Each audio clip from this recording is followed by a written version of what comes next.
देखो शिखरे आपणଙ୍କୁ स्वागत। आज ମୁଁ ଆପଣଙ୍କ ପାଇଁ ନେଇ ଆସିଛି ଦେଶ ବିଦେଶର 30ଟି ଗୁରୁତ୍ୱପୂର୍ଣ୍ଣ ଖବର। ନମ୍ବର 1 ନିୟମିତ ହେଲା 8102 ଠିକା ଶିକ୍ଷକଙ୍କ ଚାକିରି। ରାଜ୍ୟ ସରକାର କାଲି 8102 ଜଣ ଚୁକ୍ତିଭିତ୍ତିକ କନିଷ୍ଠ ଶିକ୍ଷକଙ୍କ ଚାକିରିକୁ ନିୟମିତ କରିଛନ୍ତି। ନିଜର ଚାକିରିକୁ ନିୟମିତ କରିବା ନିମନ୍ତେ ଏହି ଶିକ୍ଷକମାନେ ଗତ କିଛି ମାସ ଧରି ଦାବି କରି ଆସୁଥିଲେ। ସ୍କୁଲ ଓ ଗଣଶିକ୍ଷା ମନ୍ତ୍ରୀ ସମୀର ରଞ୍ଜନ ଦାସ ଏନେଇ ଗଣମାଧ୍ୟମକୁ ପ୍ରତିକ୍ରିୟା ଦେଇ କହିଛନ୍ତି ଯେ 2022 ଜାନୁଆରୀ 1ରୁ ଏହି 8102 ଜଣ ଚୁକ୍ତିଭିତ୍ତିକ କନିଷ୍ଠ ଶିକ୍ଷକଙ୍କ ଚାକିରିକୁ ନିୟମିତ କରାଗଲା। ଯେଉଁ କନିଷ୍ଠ ଶିକ୍ଷକମାନେ 2015 ମସିହାରୁ ବିଭିନ୍ନ ସରକାରୀ ସ୍କୁଲରେ ଚୁକ୍ତିଭିତ୍ତିରେ କାର୍ଯ୍ୟ କରୁଥିଲେ ସେମାନଙ୍କ ଚାକିରିକୁ ହିଁ ନିୟମିତ କରାଯାଇଛି। ଏନେଇ ସରକାରୀ ବିଜ୍ଞପ୍ତି ଦିନେ 2 ଦିନ ମଧ୍ୟରେ ପ୍ରକାଶ ପାଇବ। ଏହା ବ୍ୟତୀତ ସରକାରୀ ପ୍ରାଥମିକ ସ୍କୁଲର 40,052 ଜଣ ଶିକ୍ଷକଙ୍କୁ ପଦୋନ୍ନତି ଦିଆଯାଇଛି। ଏଥିପାଇଁ ସରକାର ସେମାନଙ୍କର ବୟସ ସୀମାକୁ ମଧ୍ୟ କୋହଳ କରିଥିଲେ। ନମ୍ବର 2 102 ଟଙ୍କା 50 ପଇସା କମିଲା ବ୍ୟବସାୟିକ ଏଲପିଜି ସିଲିଣ୍ଡର ମୂଲ୍ୟ। କାଲିଠାରୁ ଜାତୀୟ ତୈଳ ବିପଣନକାରୀ କମ୍ପାନୀମାନେ 19 କିଲୋଗ୍ରାମ ବିଶିଷ୍ଟ ବ୍ୟବସାୟିକ ଏଲପିଜି ସିଲିଣ୍ଡର ମୂଲ୍ୟ 102 ଟଙ୍କା 50 ପଇସା ହ୍ରାସ କରିଛନ୍ତି। ହ୍ରାସ ପାଇଥିବା ଦର କାଲି ଅର୍ଥାତ୍ 2022 ଜାନୁଆରୀ 1 ଠାରୁ ଲାଗୁ ହୋଇଛି। ସେହି ହିସାବରେ କାଲିଠାରୁ ଦିଲ୍ଲୀରେ 19 କିଲୋ ବିଶିଷ୍ଟ ବ୍ୟବସାୟିକ ଏଲପିଜି ସିଲିଣ୍ଡର ମୂଲ୍ୟ 1998 ଟଙ୍କା 50 ପଇସା ବିକ୍ରୟ ହେଉଛି। ଅନ୍ୟପକ୍ଷରେ ଘରୋଇ ବ୍ୟବହାର ପାଇଁ ଥିବା 14.2 କିଲୋ 5 କିଲୋ ଏବଂ 10 କିଲୋ କମ୍ପୋଜାଇଟ୍ କିମ୍ବା 5 କିଲୋ କମ୍ପୋଜାଇଟ୍ ସିଲିଣ୍ଡର ମୂଲ୍ୟ ଅପରିବର୍ତ୍ତିତ ରହିଛି, ଅର୍ଥାତ୍ ସେ ସବୁର ମୂଲ୍ୟ ହ୍ରାସ କରାଯାଇ ନାହିଁ। ନମ୍ବର 3 ଆଜି ମେଜର ଧ୍ୟାନଚାନ୍ଦ କ୍ରୀଡ଼ା ବିଶ୍ୱବିଦ୍ୟାଳୟର ଭିତ୍ତିପ୍ରସ୍ତର ସ୍ଥାପନ କରିବେ ପ୍ରଧାନମନ୍ତ୍ରୀ। ପ୍ରଧାନମନ୍ତ୍ରୀ ନରେନ୍ଦ୍ର ମୋଦି ଆଜି ମେଜର ଧ୍ୟାନଚାନ୍ଦ କ୍ରୀଡ଼ା ବିଶ୍ୱବିଦ୍ୟାଳୟର ଭିତ୍ତିପ୍ରସ୍ତର ସ୍ଥାପନ କରିବେ। ଏହି ବିଶ୍ୱବିଦ୍ୟାଳୟ ମିରଟର ସାରଧାନା ସହରର ସାଲୁଆ ଏବଂ କାଇଲି ଗ୍ରାମରେ ପ୍ରତିଷ୍ଠା କରାଯିବ। ଏଥିରେ ଆନୁମାନିକ ଖର୍ଚ୍ଚର ବଜେଟ୍ 700 କୋଟି ଟଙ୍କା ରହିଛି। କ୍ରୀଡ଼ା ବିଶ୍ୱବିଦ୍ୟାଳୟ ଆଧୁନିକ ଏବଂ ସର୍ବୋତ୍କୃଷ୍ଟ କ୍ରୀଡ଼ା ଭିତ୍ତିଭୂମିରେ ସଜ୍ଜିତ ହେବ, ଯେଉଁଠାରେ ସିନ୍ଥେଟିକ୍ ହକି ଖେଳ ପଡ଼ିଆ, ଫୁଟବଲ ଖେଳ ପଡ଼ିଆ, ବାସ୍କେଟବଲ, ଭଲିବଲ, କବାଡ଼ି ଖେଳ ପଡ଼ିଆ, lawn tennis court, gymnasium hall, synthetic ଦୌଡ଼ ଷ୍ଟାଡିୟମ, ସନ୍ତରଣ ପୋଖରୀ, ବହୁମୁଖୀ ଉପଯୋଗୀ ହଲ୍ ଏବଂ ସାଇକେଲ ଚାଳନା ଛତ୍ରାଙ୍ଗଣ ଅର୍ଥାତ୍ ଭେଲୋଡ୍ରୋମ୍ ଇତ୍ୟାଦି ରହିବ।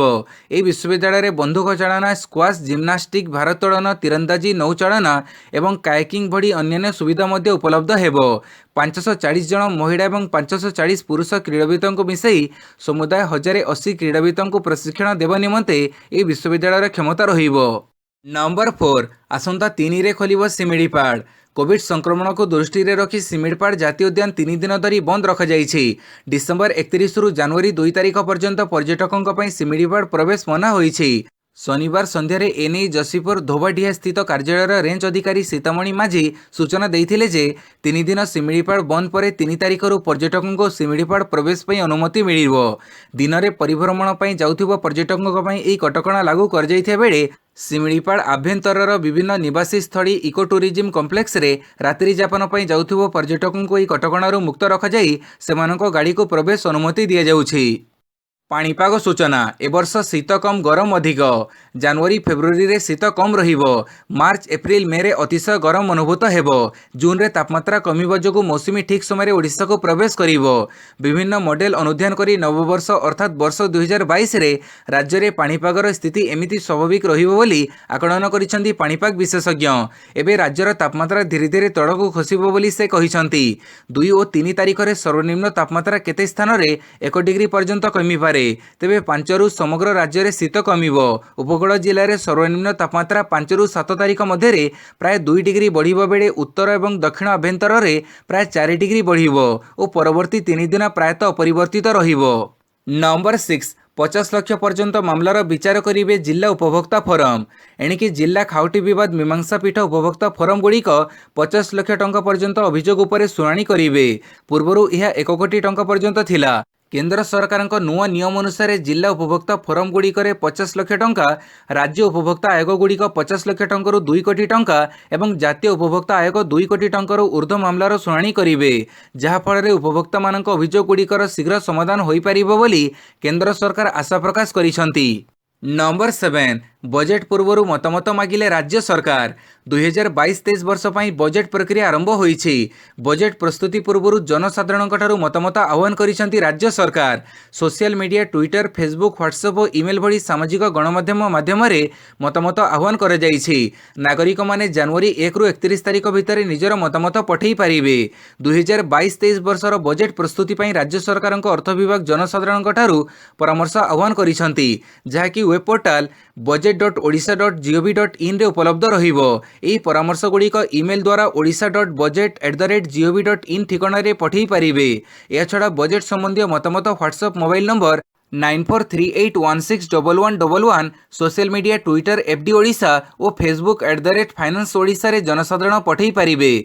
2022 जनवरी 1 तारिख ठारू 31 तारिख पर्यंत उपलब्ध हेबो। नंबर 8 नुआ वर्ष रे नुआ डीजीपी देले कड़ा चेतावनी। ओडिशार नुआ पुलिस महानिर्देशक डीजीपी सुनील बंसल राज्यवासी को जणाइछन्ति नववर्षर हार्दिक अभिनंदन। गरीब असहाय निर्धन लोकंकु सहायता देबाकू पुलिस प्रतिश्रुतिबद्ध बोली कहिबा सह निशा माफियाଙ୍କ विरोध में कार्यानुष्ठान को आहुरी जोरदार कराजिबो बोली चेतावनी भी दैछन्ति। केवल सेतिकि नुहे दूरवर्ती स्थान रे रहुतबा जनजाति लोकंक निकटवर्ती हेबो पुलिस। सेमानक आवश्यकता अनुसार काम करिबाकू आजिठु पुलिस निजको समर्पित करूछि।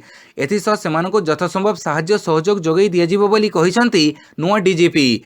हेले आईन भंगकारी प्रति पुलिस आहुरी कठोर हेबो बोली नुआ वर्ष रे कड़ा चेतावनी देले डीजीपी। आईन भंगकारी संगठित अपराधी विरोध में दृढ़ कार्यानुष्ठान नियाजिबो। निशा कारबार उपरे कड़ा नजर रखाजिबो सह माफियाଙ୍କୁ गोड़ी गोड़ी बंधाजिबो। राज्यर सुरक्षा भारक आहुरी सुदृढ़ कराजिबो बोली कहिसन्ति डीजीपी बंसल। नंबर 9 15 रु 18 वर्ष पंजीकरण आरंभ। 3 तारिख परठारु टीका। राज्य में कालीठारु 15 रु 18 वर्ष पिलांक टीकाकरण लगी पंजीकरण प्रक्रिया आरंभ होईछि बोली परिवार कल्याण निर्देशक डॉक्टर विजय पाणिग्राही सूचना दैछन्ति। एजावत 45,000 पिला टीकाकरण लगी निज निज नाम पंजीकरण करिछन्ति। कोविन पोर्टाल रे लॉगिन करी मोबाइल नंबर देई ओटीपी जरिया रे टीकाकरण पई नाम पंजीकरण करि परिबे किशोर। एहा परे सेमाने कोविन पोर्टाल रे अपॉइंटमेंट बुक करी 3 तारिख परठारु टीका नै परिबे। एबे राज्य रे 26 टीकाकरण केन्द्र अछि। सेथि मध्यरु किछि समर्पित किशोर टीकाकरण केन्द्र रहिबो। एपरिकी टीकाकरण केन्द्र रे ऑनसाइट स्पॉट बुकिंग करी मध्य टीका नै परिबे 15 रु 18 वर्ष बयस पिला। जेते पिला टीका नेबाकू आसिबे सेमानकर टीकाकरण कराजिबो। नंबर 10 खर्च करि पारि नथिबो अर्थ फेरइबे प्रधान शिक्षक।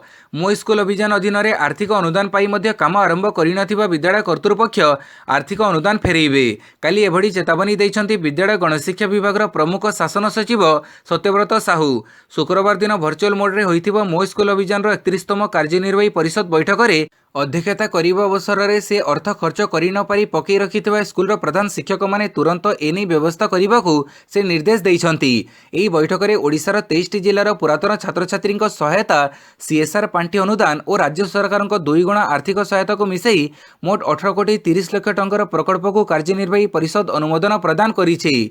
एथर एही योजना रे नॉन कोर एक्टिविटी को अंतर्भुक्त करने को निष्पत्ति निया जाइछि। नंबर 11 महाकाश को रोबोट पठेब इसरो। इसरो को मिल पारे बड़ सफलता। 2022 रे मानव विहीन मिशन योजना करिछि ISRO. Indian space research institute बा इसरो 2022 रे 2टी मानव विहीन मिशन संपूर्ण करने को योजना करिछि। भारत 2022 आरंभ रे एक मानव विहीन मिशन आरंभ करिवो। एसो महाकाश को रोबोट पठेबार एक संभावना रहिछि जार ना रहिछि वायु मित्र। यह परे वर्ष शेष में गगनयान मिशन मध्य आरंभ हेबो जहां महाकाश को पठाजिबो भारतर प्रथम मानव मिशन हेबो। भारत मध्य 2022-23 मध्य चंद्रयान 3 लॉन्च करिवार लक्ष्य स्थिर करिछि। पूर्वरु इसरो एने योजना करिथिला। नंबर 12 नुआ वर्ष भेटी 405टी ओएस और 796टी एसओ नियुक्ति ପାଇଁ विज्ञप्ति। राज्य सरकार ओडिशा प्रशासनिक सेवा ग्रुप एओबी एवं ओडिशा सचिवालय सेवा खाली पड़िथिबा पदवी पूरण निमंते प्रक्रिया आरंभ करिसंती। ओडिशा लोकसेवा आयोग अर्थात ओपीएससी द्वारा ओडिशा प्रशासनिक सेवा 405टी पदवी और ओडिशा सचिवालय सेवा 796टी पदवी निमंते विज्ञप्ति जारी करिसंती। ओपीएससी पक्षरु जारी विज्ञप्ति अनुसार ओडिशा प्रशासनिक सेवार ग्रुप एओबी रे मोट 405टी पदवी निमंते आवेदन आह्वान करा जाइछि। एही पदवी गुड़िक निमंते ऑनलाइन रे आवेदन करिबाकू पड़िबो। एथिमे आसंता 10 तारिख रु फेब्रुआरी 9 तारिख पर्यंत ऑनलाइन रे नाम पंजीकरण और फी पैठ उपलब्ध थिबा बेले फेब्रुआरी 18 तारिख सुधा पंजीकरण ऑनलाइन आवेदन को दाखल करिबाकू पड़िबो। प्रार्थी माने उभय ओएस प्रिलिमिनारी और मेन परीक्षा पई ऑनलाइन रे आवेदन करिवे।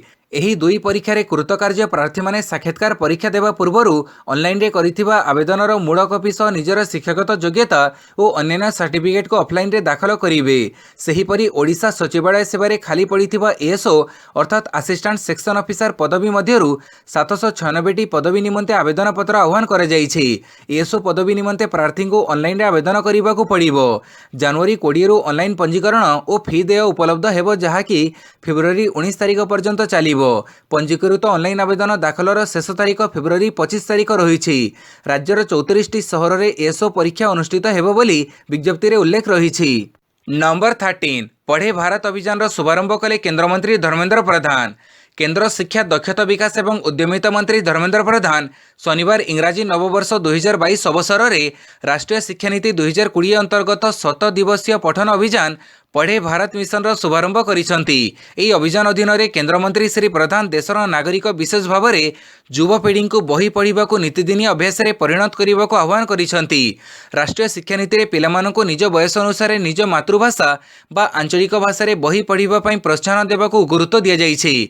कार्यक्रम शुभारंभ अवसर में केंद्रमंत्री श्री प्रधान छात्र छात्री मध्य सारा जीवन शिक्षा ग्रहण को विकसित करने दिगरे पुस्तक पढ़िबार विशेषत्व पर गुरुत्वारोप करिसंती। नंबर 14 नव वर्ष में चाषी अकाउंट को टंका पठेले केंद्र सरकार। नववर्ष में चाषी को टंका पठेले केंद्र सरकार। प्रधानमंत्री नरेंद्र मोदी पीएम किसान योजना रे दशम किस्ती भाव 10.0 कोटी अधिक चाषी को 20,900 कोटी टंकर अधिक टंका प्रदान करिसंती। वीडियो कॉन्फ्रेंसिंग जरिया रे एक कार्यक्रम में हिताधिकारी को टंका देइसंती मोदी। एथिसह वर्चुअल इवेंट कार्यक्रम में मोदी 351 चाषी उत्पादक संगठन को 14 कोटी अधिक इक्विटी प्रदान करिसंती। एथिरे 1.24 लाख चाषी उपकृत होइसंती। एही वर्चुअल कार्यक्रम में देशर 9 जन मुख्यमंत्री विभिन्न राज्यर मंत्री एवं विभिन्न कृषि अनुष्ठान प्रतिनिधि माने जोग देइथिले। नंबर 15 कलबल कलानी कोविड अस्थायी हॉस्पिटल खोलिबाकू केंद्रर परामर्श। कलबल कलानी कोविड द्रुत गति में बढ़ुची संक्रमण। गत 70 दिन भितर देश में उद्वेगजनक भाव बढ़ी मामला। तेणु परिस्थिति को देखि चिंता प्रकट करिछि केंद्र। एथिमे राज्य मानक एडवाइजरी जारी करिछि केंद्र। केंद्र स्वास्थ्य सचिव राजेश भूषण समस्त राज्य एवं केंद्र शासित अंचल मुख्य शासन सचिवों को चिठी लिखिछंती। कोविड मुकाबिला पई आवश्यक पदक्षेप नेबाकू कुहाଯାଇଛି। उक्त चिठी रे अस्थायी डाक्तरखाना खोलिबा प्रक्रिया आरंभ करिबाकू कुहाଯାଇଛି। एथिसह कोविड मामला को परिचालना पई कोविड कंट्रोल रूम खोलिबाकू कुहाଯାଇଛି। सेहीपरि जिला एवं उपजिला स्तर में कोविड कंट्रोल रूम को खोलिबा परामर्श दिया जाइछि। सेहीपरि कोविड पई उद्दिष्ट स्वास्थ्य भित्तिभूमि गुड़िकर तदारख पई परामर्श दिया जाइछि। हठात कोविड मामला बढ़ुथिबारु यह स्वास्थ्य भित्तिभूमि उपर चाप पकई पारे।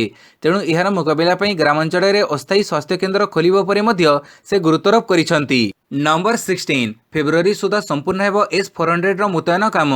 पंजाब एक वायुसेना घाटी में भारत पक्षर निजर प्रथम regiment S-400 Triumph missile defence system मुतयन आरंभ कर आसंता फेब्रुआरी सुधा यह शक्तिशाली वायु प्रतिरक्षा व्यवस्थार मुतयन काम शेष हेबो बोली जना पड़िछि। एबे संपृक्त स्थान को S-400 उपकरण गुड़िक पठा जाउछि।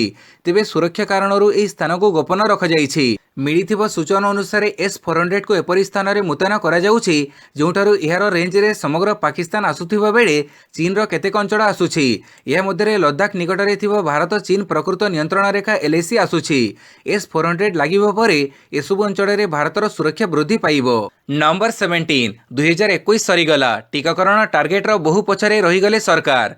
विदायी वर्ष 2021 शेष सुधा देशर समस्त प्राप्त वयस्कों टीकाकरण सरीबो।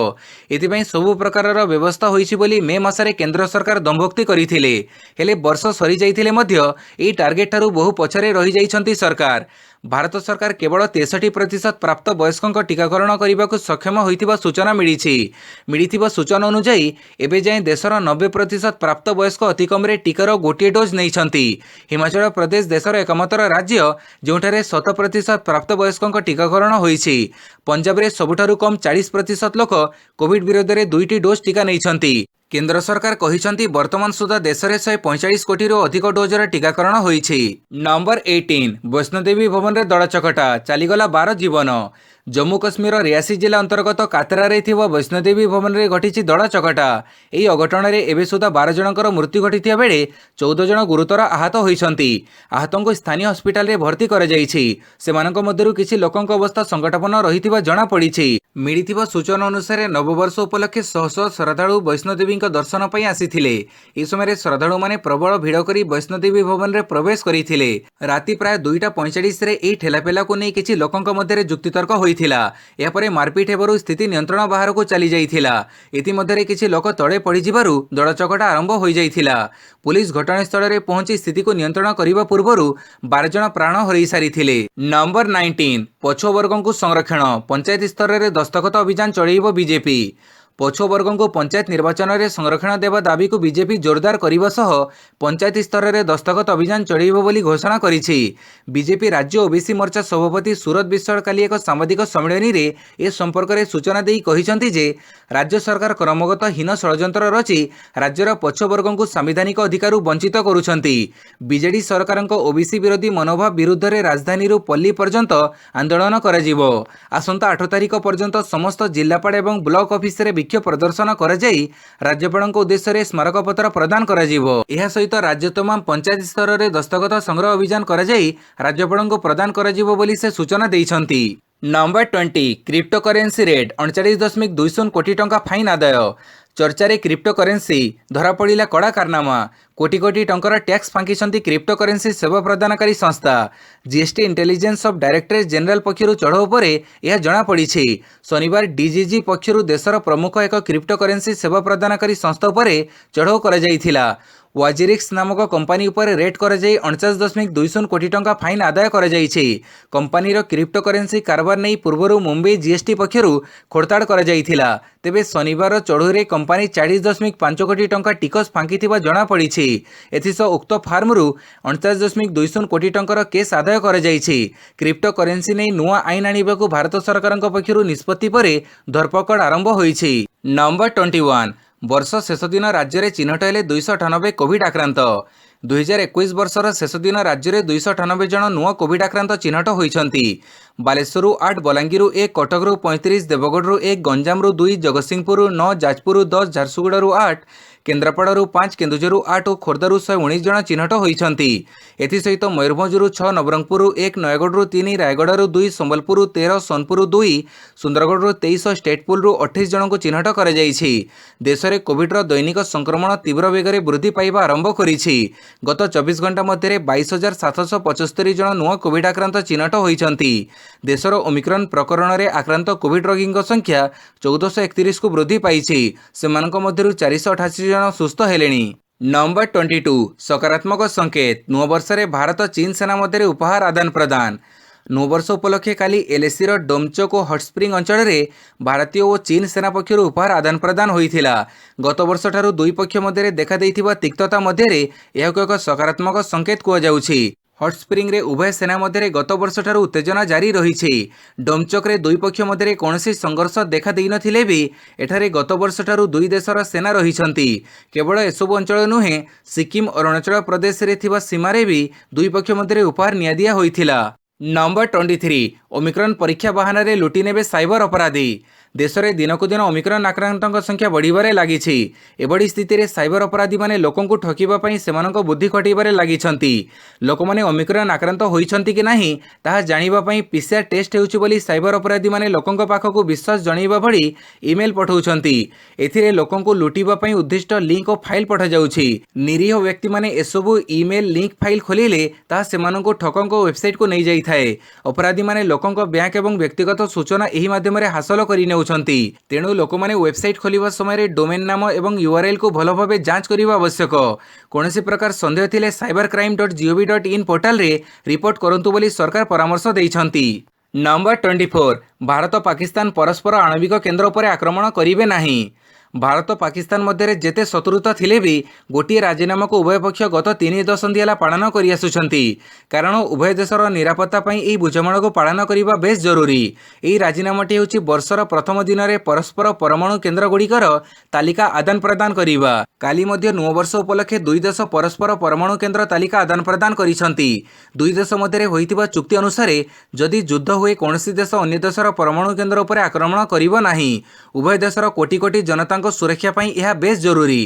कारण परमाणु केन्द्र उपर आक्रमण हेले आणविक विकिरण को नियंत्रण करने संभव हेबो नाही। दुई देश मध्य एही राजीनामा 1988 रे स्वाक्षरित होइथिला। 27 जनवरी 1991 रे एहाकु लागू करा जाइथिला।